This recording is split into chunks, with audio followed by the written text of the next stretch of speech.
दोस्तों स्वागत है आप सभी का साप्ताहिक समाचार में। इस वीडियो में आपको पिछले 6 तारीख से लेकर आज तक जितने भी वीडियो चैनल पर डाले हुए हैं उन सभी वीडियोज़ की महत्वपूर्ण अंशों के बारे में जानकारी दी जाएगी। तो वीडियो को लास्ट तक जरूर देखें। यदि आप पूरे सप्ताह के दौरान वीडियो नहीं देख पाए हैं तो वीडियो यदि आप देख लेते हैं तो जितने भी आदेश जारी किए गए उनकी पूरी जानकारी आपको इस वीडियो में मिल जाएगी। CGHS सुविधाओं का लाभ। दोस्तों यदि आप एक CGHS के सब्सक्राइबर हैं, चाहे आप सेवारत हों या सेवानिवृत्त, आपके लिए एक बड़ी ही अच्छी खबर। हो सकता है कि आपको पहले से इसके बारे में पता हो। यदि आपको पहले से पता है तो कमेंट बॉक्स में लिखकर जरूर बताएं। यदि नहीं पता तो वीडियो को लास्ट तक जरूर देखें और आपके दोस्तों के साथ में शेयर करें जिससे वो भी इस बड़ी अपडेट के बारे में जान सकें। दोस्तों केंद्रीय स्वास्थ्य योजना के तहत सभी सब्सक्राइबर्स को बड़ी राहत देते हुए CGHS मुख्यालय के द्वारा एक ऑफिस मेमोरेंडम जारी किया गया है। ऑफिस मेमोरेंडम के अनुसार अब CGHS का कार्ड देश के सभी CGHS वेलनेस सेंटर में वैलिड रहेगा। यानी कि आप देश के किसी भी कोने में रहते हैं और यदि आपका CGHS कार्ड कहीं दूसरी जगह का बना हुआ है तो आप कहीं पर भी CGHS की सुविधाओं का लाभ उठा सकते हैं। इसके संबंध में आदेश जारी किया है और आदेश में कहा है कि CGHS card is valid in any wellness centre in India and no additional documents बार अटैचमेंट इज रिक्वायर्ड। यानी कि बिना किसी एडिशनल कागजात के CGHS कार्ड सभी CGHS वेलनेस सेंटर में वैलिड है। Medicines shall be issued for up to 3 months in case of beneficiaries undergoing treatment for chronic disease. यानी कि यदि एक व्यक्ति जो कि क्रोनिक डिजीज से जूझ रहा है, उसे लगातार दवाएं लेनी पड़ती हैं, तो उसको किसी भी वेलनेस सेंटर के द्वारा कम से कम 3 महीने की दवाएं जारी की जाएंगी। Referral endorsement for treatment from private SCOs empanelled under CGHS shall be issued from any CGHS wellness centre.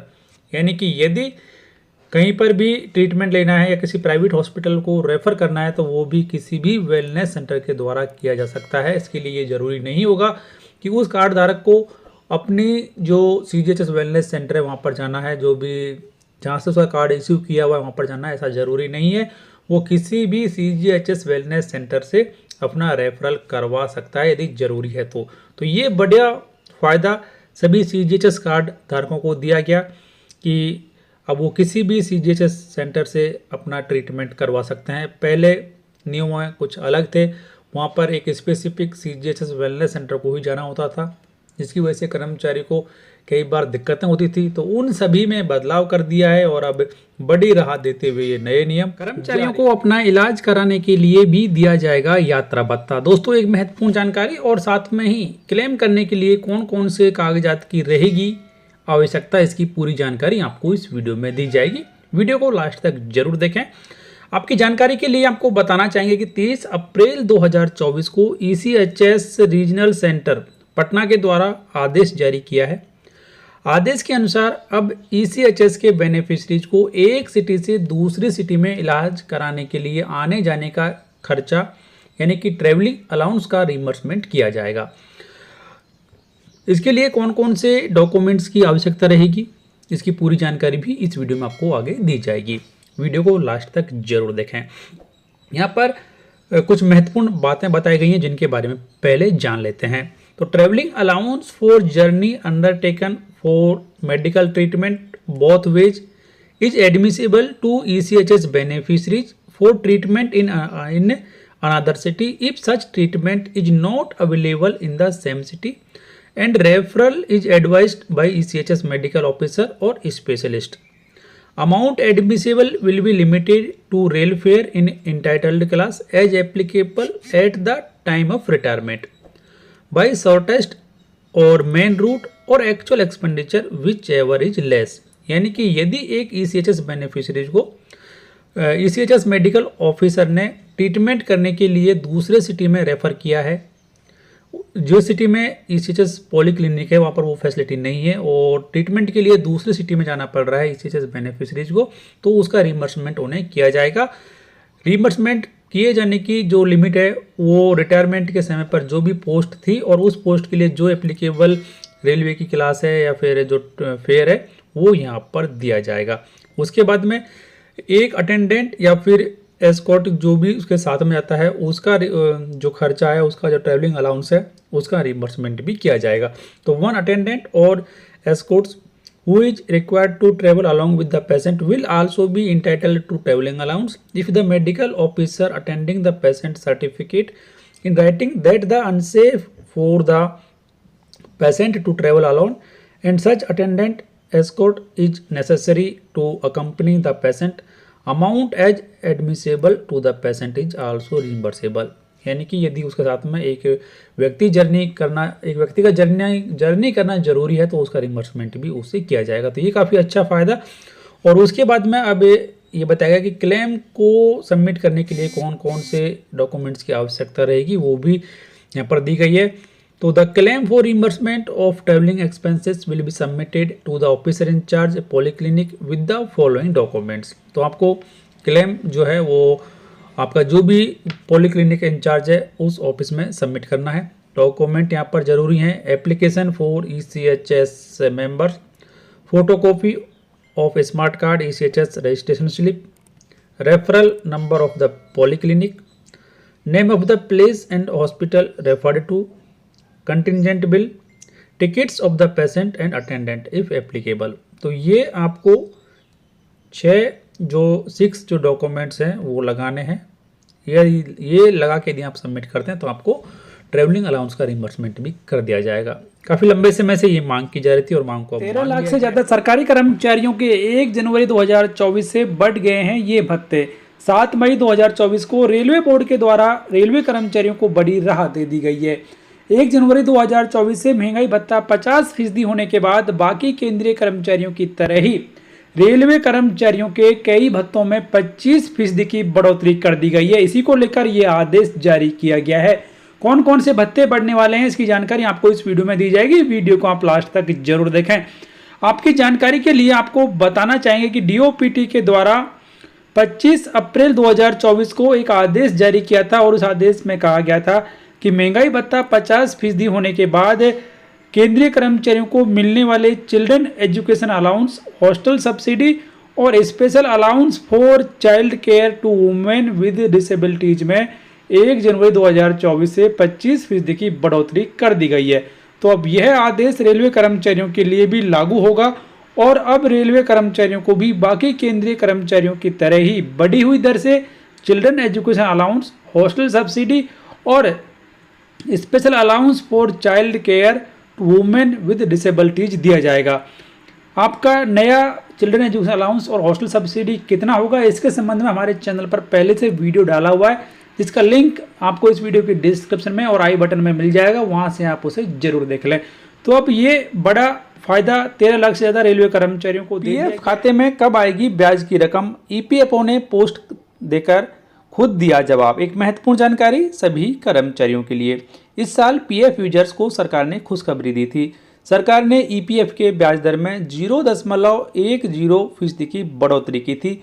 इस बढ़ोतरी के बाद अब यूजर PF अकाउंट में ब्याज के क्रेडिट होने का इंतजार कर रहे हैं। इसको लेकर कई यूजर ने सोशल मीडिया पर पोस्ट करके EPFO से सवाल पूछा कि PF का ब्याज किस दिन उनके खाते में जमा किया जाएगा। EPFO ने यूजर के सवालों का जवाब दिया है। EPFO ने बताया कि ब्याज दर क्रेडिट करने का काम चल रहा है। जल्द ही 8 करोड़ से ज़्यादा PF अकाउंट में ब्याज का भुगतान कर दिया जाएगा। दोस्तों, यदि आपको ब्याज मिल चुका है तो कमेंट बॉक्स में लिखकर जरूर बताएं। नहीं मिला है तो भी आप कमेंट करके जरूर बताएं कि कब तक आपको ब्याज आपके खाते में चाहिए। EPF यूजर आसानी से ऑनलाइन और ऑफलाइन मोड में अपना बैंक खाता चेक कर सकते हैं। इसके लिए उनके PF अकाउंट में इंटरेस्ट क्रेडिट हुआ है या नहीं हुआ है ये वो चेक कर सकते हैं। इसका कई माध्यम है, जैसे कि आप EPF की वेबसाइट, जो EPFO की वेबसाइट है उस पर जाकर भी आप अपना बैलेंस चेक कर सकते हैं या फिर आप एक SMS भेजकर भी अपना EPF बैलेंस NPS यानी कि नई पेंशन प्रणाली के तहत कवर सरकारी कर्मचारियों को सेवानिवृत्ति के बाद चिकित्सा या फिर मेडिकल सुविधाओं को लेकर एक महत्वपूर्ण और ताज़ा अपडेट। दोस्तों, जैसे कि 1 जनवरी 2004 और उसके बाद में सरकारी नौकरी में आने वाले केंद्रीय कर्मचारियों को नई पेंशन योजना का लाभ दिया जाता है। तो क्या रिटायरमेंट के बाद इन कर्मचारियों को भी बाकी केंद्रीय कर्मचारियों की तरह ही मेडिकल सुविधाओं का फ़ायदा दिया जाएगा या फिर नहीं दिया जाएगा। इससे जुड़ी हुई एक ताज़ा अपडेट आपके सामने है। फिलहाल ये जानकारी महानिदेशक स्वास्थ्य सेवाएं हरियाणा पंचकुला के द्वारा दी गई है और यहाँ पर एनपीएस के तहत रिटायर्ड एक सरकारी कर्मचारी के मेडिकल बिल को वापस लौटा दिया गया है। और लौटाने की वजह जो सामने आई है वो ये है कि एनपीएस के तहत कवर्ड सरकारी कर्मचारियों को फिलहाल रिटायरमेंट के बाद मेडिकल सुविधाएं दिए जाने की पॉलिसी सरकार के द्वारा नहीं बनाई गई है। जो लेटर है आपके सामने है और इसका जो कंटेंट है वहाँ पर देख सकते हैं कि आपको विषय वर्णित चिकित्सा प्रतिपूर्ति बिल की राशि जो कि 26,942 रुपये है मूल रूप में लौटाते हुए सूचित किया जाता है कि एनपीएस स्कीम में नियुक्त कर्मचारियों के सेवानिवृत्ति उपरांत चिकित्सा प्रतिपूर्ति बिल की अदायगी हेतु कोई भी पॉलिसी सरकार द्वारा नहीं बनाई गई है। यानी कि राज्य सरकारों ने अभी तक एनपीएस के तहत रिटायर्ड सरकारी कर्मचारियों को मेडिकल रिम्बर्समेंट का भुगतान किए जाने की कोई पॉलिसी नहीं बनाई गई है। तो ये एक महत्वपूर्ण अपडेट हमारे एनपीएस के तहत कवर्ड कर्मचारियों के लिए, क्योंकि पुरानी पेंशन योजना के तहत कवर्ड सरकारी कर्मचारियों को रिटायरमेंट के बाद में भी चिकित्सा सुविधाओं का फायदा सरकार के द्वारा दिया जाता है, लेकिन एनपीएस में कवर्ड सरकारी कर्मचारियों के लिए ऐसी कोई भी सुविधा सरकार के द्वारा फिलहाल लाखों पेंशन भोगियों के लिए बड़ी खबर। इस पोर्टल पर मिलेगी पेंशन की पूरी जानकारी। देश के पेंशन भोगियों के लिए राहत भरी खबर है। केंद्र सरकार के पेंशन एवं पेंशन भोगी कल्याण विभाग ने पेंशन भोगियों की सुविधा के लिए भारतीय स्टेट बैंक के साथ मिलकर एक नया एकीकृत पेंशन पोर्टल शुरू किया है। इसकी मदद से पेंशनर्स घर बैठे ही अपनी मासिक पेंशन स्लिप देख सकते हैं और बकाये की जानकारी पा सकते हैं। इसके अलावा लाइफ सर्टिफिकेट का स्टेटस और फॉर्म 16 भी जमा कर सकते हैं। इस पोर्टल को bank of India, state bank of India, bank of Baroda, Punjab national bank और केनरा बैंक के बैंक अकाउंट में पेंशन पाने वाले पेंशनर्स इस्तेमाल कर सकते हैं। इससे पेंशन मंजूरी के बारे में एसएमएस या ईमेल से सूचित किया जाएगा, जिससे उन्हें पूरे प्रोसेस की जानकारी मिलती रहेगी। इसमें रिटायर होने वाले व्यक्ति को अपने डॉक्यूमेंट्स ऑनलाइन डिपॉजिट करने से लेकर उसे डिजी लॉकर में भेजने और इलेक्ट्रॉनिक फॉर्मेट में पीपीओ जारी करने तक की फैसिलिटी उपलब्ध है। भविष्य प्लेटफॉर्म पोर्टल का एक प्रमुख घटक है, जिसका लक्ष्य पेंशन प्रोसेसिंग और भुगतान के एंड टू एंड डिजिटलाइजेशन करना है, जो रिटायर्ड व्यक्ति की ओर से इलेक्ट्रॉनिक तौर पर पीपीओ जारी करने और डिजी लॉकर में आने तक ऑनलाइन सबमिट करने की सुविधा देता है। भविष्य पोर्टल में एक पोर्टल और CPENGRAMS एक ऑनलाइन शिकायत सिस्टम है, जिसे भी सिंक्रोनाइज किया गया है। यह पोर्टल स्पेशल तौर पर पेंशन प्रोसेसिंग और पेमेंट सिस्टम को पूरी तरह से डिजिटल करने के लिए बनाया गया है। इसका प्रमुख लक्ष्य पेंशन रिलेटेड सर्विस को लेकर ट्रांसपेरेंसी और एफिशिएंसी लाना है। पेंशनर्स को उनकी पेंशन मंजूरी की प्रगति के बारे में एसएमएस या ईमेल के माध्यम से भी सूचित किया जाएगा। इसके अलावा कुछ अन्य फायदे हैं जो कि पेंशनर्स को मिलने वाले हैं, वो इस प्रकार हैं। पेंशन से लेकर पेमेंट तक का सारा प्रोसेस डिजिटल होगा। सभी जरूरी कागजात ऑनलाइन जमा किए जा सकते हैं। रिटायर्ड कर्मचारियों को मोबाइल या ईमेल के माध्यम से पेंशन का क्या स्टेटस है ये भी जानकारी दी जाएगी। पेंशन कोष की बाकी राशि की जानकारी भी उन्हें दी जाएगी। पेंशन स्लिप, फॉर्म 16, जीवन प्रमाण का स्टेटस भी वो चेक कर सकते हैं। इसके अलावा रिटायर होने वाले को अपने दस्तावेज ऑनलाइन जमा करने से लेकर इलेक्ट्रॉनिक रूप में पेंशन भुगतान आदेश जारी करने और उसे डिजिटल लॉकर में भेजने की भी सुविधा है। तो ये एक नया portal state bank of India के साथ मिलकर department of pension and pension welfare के द्वारा 65 लाख से ज़्यादा पेंशनर्स और फैमिली पेंशनर्स के लिए बड़ी खुशखबरी। अब कुछ ही सेकंडों में मिलेगी ये महत्वपूर्ण जानकारी। जी हाँ दोस्तों, काफ़ी अच्छी और राहत वाली खबर हमारे 65 लाख से ज़्यादा पेंशनर्स और फैमिली पेंशनर्स के लिए। क्या ये पूरी खबर जानने के लिए बने रहें इस वीडियो के लास्ट तक। तो वित्त मंत्रालय के व्यय विभाग के अंतर्गत केंद्रीय पेंशन लेखा कार्यालय द्वारा करीब 65 लाख पेंशन भोगियों को राहत दी गई है। इलेक्ट्रॉनिक पेंशन पेमेंट ऑर्डर यानी कि EPPO में अब मेडिकल अलाउंस और एरियर का कॉलम भी शामिल किया गया है। पहले यह नहीं था, अब इसमें नए कॉलम को भी शामिल कर दिया गया है। इसके माध्यम से पेंशन भोगी अपने मेडिकल अलाउंस और पेंशन एरियर की जानकारी चंद मिनटों में ले सकते हैं। सीपीएओ द्वारा सभी प्राधिकृत बैंकों के सीपीपीसी जेबीडी के हेड को निर्देश दिया गया है कि वो अपने सिस्टम को अपग्रेड कर लें। पेंशन भोगियों को किसी तरह की असुविधा न हो। भविष्य में पेंशन भोगियों के मेडिकल अलाउंस और उनके एरियर से जुड़े हुए सभी केस इलेक्ट्रॉनिकली भेजे जाएंगे।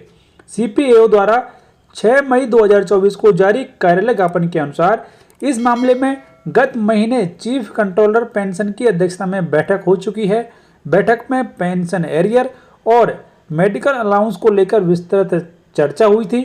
उसके बाद यह फैसला लिया गया कि इन्हें इलेक्ट्रॉनिक पेंशन पेमेंट ऑर्डर में शामिल कर दिया जाए। सभी प्राधिकृत बैंकों के सीपीपीसी और जीबीडी के प्रमुखों को कहा गया है कि वो 15 मई 2024 तक जरूरी बदलाव कर लें। इसके सार्थक नतीजे मिलने के बाद मेडिकल अलाउंस और एरियर से जुड़े सभी केसों की प्रक्रिया इलेक्ट्रॉनिक माध्यम से पूरी होगी। इलेक्ट्रॉनिक पेंशन पेमेंट ऑर्डर में मेडिकल अलाउंस और एरियर के दोनों कॉलम शामिल होने के बाद पेंशन भोगियों को किसी भी तरह की दिक्कत नहीं आएगी। तो ये बड़ा बदलाव सीपीएओ के द्वारा पेंशन भोगियों के लिए किया गया है और ये बदलाव होने के बाद पेंशन भोगियों को मैनुअल प्रक्रिया से निजात मिल जाएगी। कोई भी पेंशन भोगी अपने ईपीपीओ में यह देख सकेगा कि उसके मेडिकल अलाउंस या फिर उसकी एरियर की क्या स्थिति है। अगर संबंधित बैंकों को इस प्रक्रिया को शुरू करने में कोई दिक्कत आती है तो वो इस स्थिति में तकनीकी मदद के लिए सीपीओ से भी संपर्क कर सकते हैं। लेकिन सभी बैंकों को ये दिशा निर्देश जारी कर दिए हैं कि वो अपने सिस्टम में जरूरी बदलाव कर लें और बदलाव लागू होने के बाद पेंशन भोगियों को अपने ई पेंशन पेमेंट ऑर्डर में उनके मेडिकल अलाउंस के साथ साथ में एरियर की भी पूरी जानकारी। एनपीएस में कवर्ड लाखों सरकारी कर्मचारियों के लिए बड़ी खबर। एनपीएस में हुआ बड़ा घोटाला, कर्मचारियों के 21 करोड़ रुपए हुए गायब। जी हां, एक महत्वपूर्ण जानकारी है एनपीएस में कवर्ड सरकारी कर्मचारियों के लिए। एक तरफ जहां सरकारी कर्मचारी नई पेंशन योजना को सुरक्षित नहीं मान रहे हैं और वो इसी की वजह से पुरानी पेंशन योजना को फिर से बहाल करने की मांग कर रहे हैं, इसी बीच एक बड़ी खबर निकल कर आ रही है और खबर यहाँ पर यह है कि पेंशन भुगतान के लिए 21 करोड़ रुपए कर्मचारियों के कहां गायब हो गए ये किसी को नहीं पता। जी हां दोस्तों, एकदम सही सुना है आपने। तो क्या है ये पूरी खबर और कहां कर्मचारियों के ये 21 करोड़ रुपए गायब हो गए हैं, इसकी पूरी जानकारी आपको इस वीडियो में दी जाएगी। वीडियो को आप लास्ट तक जरूर देखें। तो एक दैनिक समाचार पत्र में छपी ये महत्वपूर्ण खबर और खबर के अनुसार यहाँ पर कर्मचारियों के 21,000 करोड़ रुपए गायब हो चुके हैं, जो कि कर्मचारियों का योगदान था, जो कि एनपीएस के लिए कर्मचारियों ने अपना योगदान दिया था, वो गायब हो चुके हैं। वो किसी को पता नहीं कि उनका पैसा कहाँ गायब हो चुका है। एनपीएस के बारे में आप ये राय कमेंट बॉक्स में जरूर लिखें। दोस्तों आइए शुरू कर लेते हैं ये बेहद महत्वपूर्ण खबर। तो अशासकीय सहायता प्राप्त माध्यमिक विद्यालयों में नेशनल पेंशन योजना यानी कि एनपीएस के अंतर्गत आने वाले शिक्षकों और शिक्षणेतर कर्मचारियों को पेंशन भुगतान के लिए मिले 21 करोड़ रुपए कहाँ हैं किसी को पता नहीं है। ये पैसे उन सेवानिवृत्त लोगों को मिलने वाले थे जो कि रिटायरमेंट के बाद संगाली में और तंगहाली में जीवन गुजार रहे हैं। 6 करोड़ और 15 करोड़ की किस्तों में ये धनराशि वर्ष 2020 और 2021 में भेजी गई थी। कानपुर में वर्ष 2020 में से अब तक एनपीएस योजना के अंतर्गत आने वाले 26 कर्मचारी सेवानिवृत्त होने के बावजूद पेंशन नहीं मिलने की वजह से दिक्कतों का सामना कर रहे हैं। वहीं पर कुछ ऐसे भी मामले सामने आए हैं जहां पर फैमिली पेंशन कर्मचारियों की नहीं बनी है और इसकी वजह से सरकार अब यहाँ पर सोचने को मजबूर हो चुकी है कि कर्मचारियों के लिए जो पैसा भेजा गया था 21 करोड़ रुपए वो कहाँ गायब हो चुका है। तो ये खबर निकल कर आ रही है कानपुर उत्तर प्रदेश से और शिक्षा विभाग का ये मामला नज़र आ रहा है जहाँ पर काफ़ी ज़्यादा घोटाला हुआ है, काफ़ी बड़ा घोटाला यहाँ पे से बोल सकते हैं, क्योंकि यहाँ पर कर्मचारियों की पेंशन के लिए जो 15 करोड़ रुपए और 6 करोड़ रुपए की जो 2 किस्तें भेजी गई थी वो 2 किस्तें कहाँ गई हैं किसी को भी इसका मालूम नहीं है। तो यहाँ पर आपको जानकारी के लिए आपको ये बताना चाहेंगे कि पिछले 5 साल में सेवानिवृत्त कर जो कर्मचारी हैं जो कि खासतौर से टीचर्स हैं उनकी पेंशन के लिए निदेशालय ने ये धनराशि भेजी थी। जो राशि है वो ट्रेजरी को भेजी थी, कोषागार को भेजी थी, लेकिन ये राशि वहाँ नहीं पहुँची है और इसकी वजह से लाखों कर्मचारियों को अब पेंशन मिलना मुश्किल नज़र आ रहा है। तो ये एक बड़ा घोटाला फिलहाल एनपीएस में सामने आया है। हो सकता है कि इसकी जांच पड़ताल सरकार के द्वारा की जाएगी और उसके बाद में ये पता लगेगा कि ये राशि कहाँ गायब हुई है, ये राशि कहाँ गई है। लेकिन फिलहाल ये बड़ी खबर निकल कर आ रही है कि एनपीएस का जो 21 करोड़ रुपया है वो कर्मचारियों को नहीं मिला है, कर्मचारियों के खाते में जमा नहीं हुआ है और ना ही कर्मचारियों को इसकी एवज में पेंशन दी जा रही है। तो ये एक बड़ी खबर एनपीएस में कवर सरकारी कर्मचारियों के लिए कि उनको सोचना होगा और अपने एक एक पाई का हिसाब कर्मचारियों के मकान किराए भत्ते यानी कि हाउस रेंट अलाउंस को लेकर सुप्रीम कोर्ट का बड़ा फैसला। एक महत्वपूर्ण जानकारी हमारे सभी दोस्तों के लिए। यदि आप एक सरकारी कर्मचारी हैं, सरकारी आवास में रहते हैं या फिर नहीं रहते हैं, यदि आपको एचआरए मिलता है तो ये वीडियो आपको जरूर देखना चाहिए, क्योंकि माननीय सुप्रीम कोर्ट ने सरकारी कर्मचारियों को मिलने वाले मकान किराए भत्ते को लेकर एक बड़ा फैसला दिया है। तो क्या ये फैसला दिया है, जानने के लिए बने रहें इस वीडियो के लास्ट तक।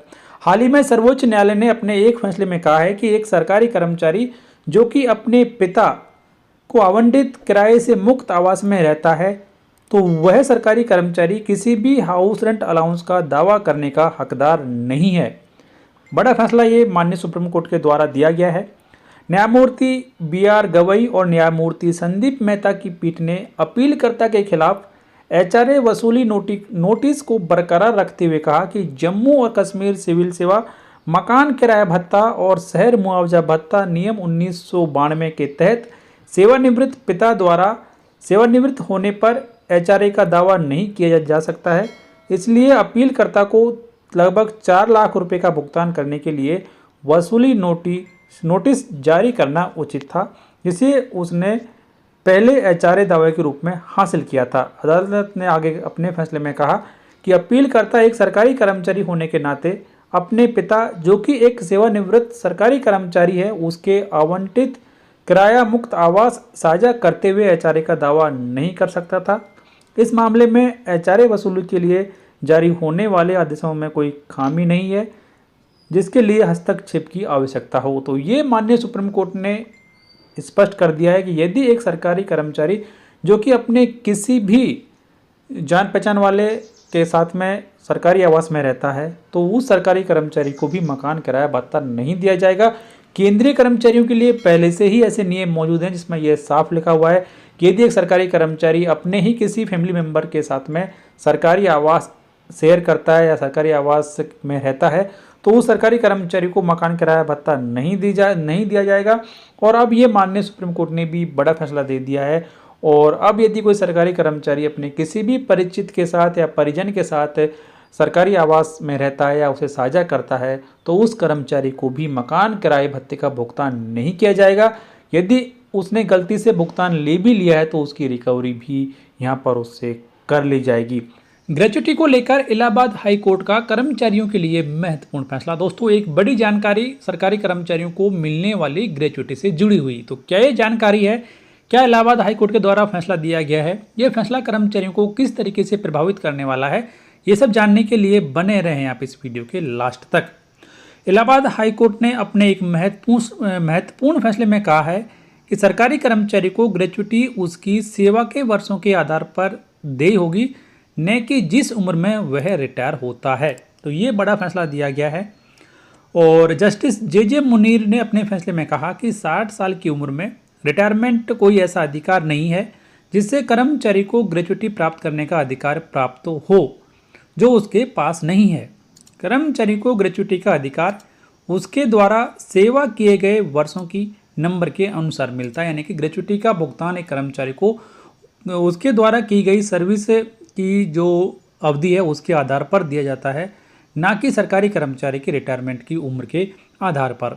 तो ये मामला आया है फिलहाल इलाहाबाद हाई कोर्ट में। और इलाहाबाद हाई कोर्ट ने याचिकाकर्ता एक सहायता प्राप्त इंटरमीडिएट संस्थान में शिक्षक है जिसने 57 वर्ष की आयु में स्वेच्छा से सेवानिवृत्ति लेने का विकल्प चुना।